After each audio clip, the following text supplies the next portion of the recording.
Class 6th students, I Anamika Ghosh.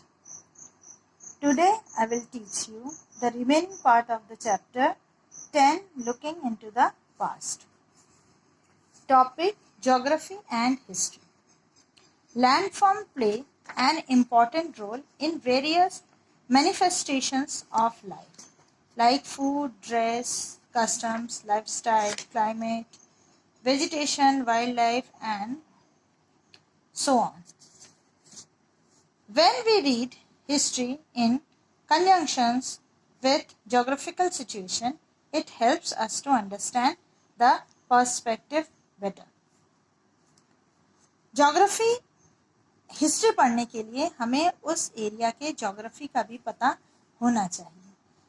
कोई इंसान जब कहीं बसता है या वो वहाँ रहता है तो वह उस पोर्शन में रहना चाहता है जो कंफर्टेबल है. लैंड फॉर्म्स नॉर्मल होना चाहिए, फ्लैट लैंड होना चाहिए, पानी की व्यवस्था प्रॉपर होनी चाहिए, वहीं पर मनुष्य बसना चाहता है. तो ज्योग्राफी एक बहुत इम्पॉर्टेंट रोल प्ले करता है हिस्ट्री में. और जहाँ इंसान बसे होंगे हम उन्हीं के बारे में तो पढ़ेंगे. हिस्ट्री में क्या पढ़ते हैं कि इंसान कहाँ बसे हैं और वो कैसे रहते थे. Many valleys and passes in the mountain served as routes of contact since ancient time. Mountain की जो वैलीज हैं वह प्राचीन काल से ही हमारे एक कांटेक्ट का एक रास्ता रहा है. Thus, landforms have played a role in shaping our history. Similarly, the fertile delta formed by the Indus, Ganga, Yamuna, and Brahmaputra were the areas where people settled first.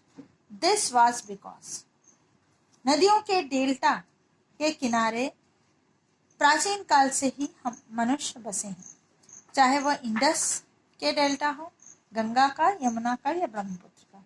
ये क्यों बसते थे वहाँ, ये पॉइंट्स यहाँ दिए हैं. The river provided sufficient water for all their needs. नदियाँ प्रॉपर वाटर, सफिशिएंट वाटर, उनके हर काम जो पानी हमें लगता है उसके लिए प्रोवाइड करती थी, पूरा करती थी उनकी ज़रूरतें. The land near the river was very fertile. जो ज़मीन होती है नदी के किनारे की वह बहुत उपजाऊ होती है, वहाँ पर वो खेती अच्छे से कर पाते थे. The river served as a means of transport. और नदियाँ यहाँ से वहाँ जाने का एक साधन भी बनती थी. इसीलिए ह्यूमन बींग्स सबसे पहले नदी के किनारे ही बसना वो फेवरेबल समझते थे. Sources of history. Two types of sources. Sources means history को लिखने वाले को कैसे पता कि क्या हुआ था. वो जो चीज़ों से या जो रिटन रिकॉर्ड से उन्हें उस समय की बातें पता चलती थी उसको सोर्सेज ऑफ हिस्ट्री कहते हैं. Two types of archaeological and literary. Archaeological वो सोर्सेज जो कि लिखित नहीं होती, और लिटरेरी मीन्स जो रिटन डॉक्यूमेंट्स होते हैं. Archaeological 4 types: monuments, inscription, artifacts, and coins. Monuments. Buildings of historical importance are called monuments. पुराने ज़माने में जो भी बिल्डिंग्स बनी हैं वो मॉन्यूमेंट्स कहलाती हैं. वो बिल्डिंग्स को देखकर हमारे हिस्टोरियंस क्या जान पाए वही हमारी हिस्ट्री में उन्होंने लिखा. मॉन्यूमेंट्स को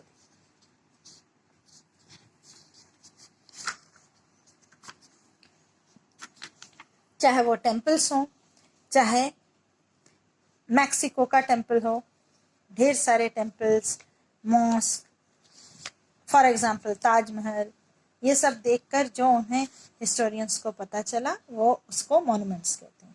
सेकेंड नंबर, इंस्क्रिप्शन.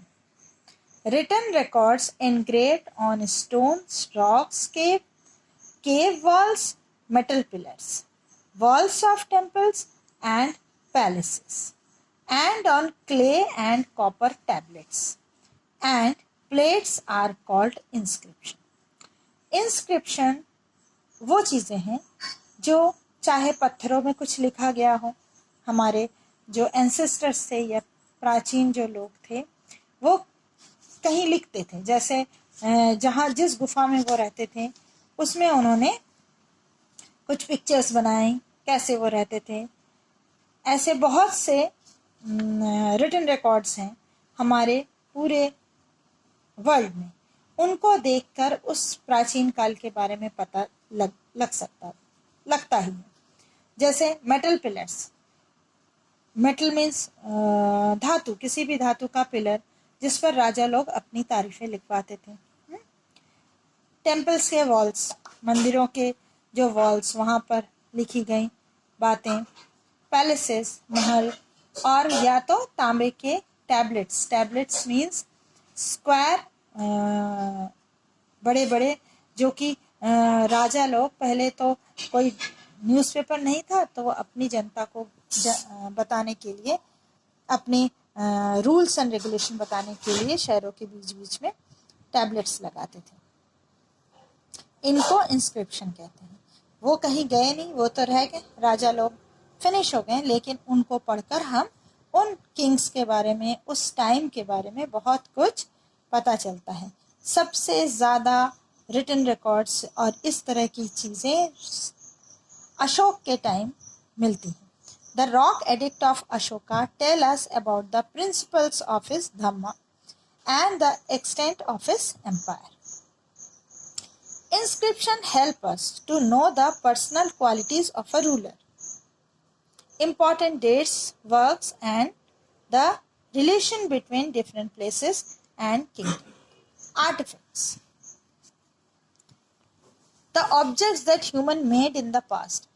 पास्ट में जो उन्होंने बनाया हमारे ह्यूमंस ने, बर्तन हो सकते हैं, पॉटरी, टूल्स, जो गहने, ornaments, metal objects, jewellery and weapon, औजार जो बनाए, बर्तन जो बनाए, जो खाना बनाने के टूल्स या कोई भी चीज़ों के हथियार, औजार, ये सारी चीज़ें जो हमें ज़मीन के नीचे से मिली, उसको स्टडी करके जो भी हिस्टोरियंस ने लिखा, उन चीज़ों को आर्टिफैक्ट्स कहते हैं।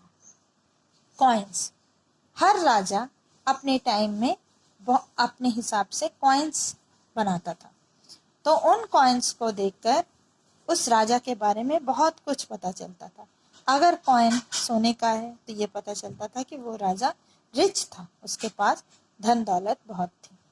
फिर वह किसी में एक किंग थे समुद्रगुप्त, उन्होंने वीणा के साथ कॉइन बनाया, उसमें वो झलकता था कि समुद्रगुप्त को म्यूजिक से बहुत प्यार है। जो भी कॉइन्स हमें मिले, कॉइन्स भी नष्ट नहीं होते, वो पुराने ज़माने के कॉइन्स मिलते हैं, उससे स्टडी करना, हिस्ट्री आसान हो जाता है। लिटरेरी सोर्सेस, जो भी रिटन रिकॉर्ड्स मिले, पहले मैन्युस्क्रिप्ट होता था, मैन्युस्क्रिप्ट मीन्स हाथों से लिखे हुए written. 2 types of written records होते हैं, एक रिलीजियस लिटरेचर, एक सेकुलर लिटरेचर। रिलीजियस लिटरेचर जो धर्म के, Veda, Purana, Upanishad, Ramayana, Mahabharata, all are religious literature, धार्मिक बातें, पुस्तकें। उनमें जैसा जीवन, आप रामायण देखते हैं, महाभारत देखते हैं, तो उस समय के लोग कैसे ज्वेलरी पहनते थे, कैसे रहते थे, कैसे बातें करते थे, उनका थॉट कैसा था, विचार कैसा था, सारी चीज़ें इन बुक्स में पता लगती हैं। सेकुलर लिटरेचर जो कि धार्मिक पुस्तकें नहीं होती, उसमें इम्पॉर्टेंट है अर्थशास्त्र बाय कौटिल्य। कौटिल्य एक विद्वान थे जिन्होंने अर्थशास्त्र पुस्तक लिखी। इंडिका बाय मेगास्थनीज, मेगास्थनीज एक विद्वान थे जिन्होंने इंडिका लिखी। ये धार्मिक पुस्तक नहीं है, लेकिन ये सारी पुस्तकें उस टाइम के बारे में बताती हैं। कालिदास पोएम लिखते थे। इस टाइप से लिटरेरी सोर्सेस और आर्कियोलॉजिकल सोर्सेस से हम अपने पुराने हिस्ट्री को जान पाते हैं।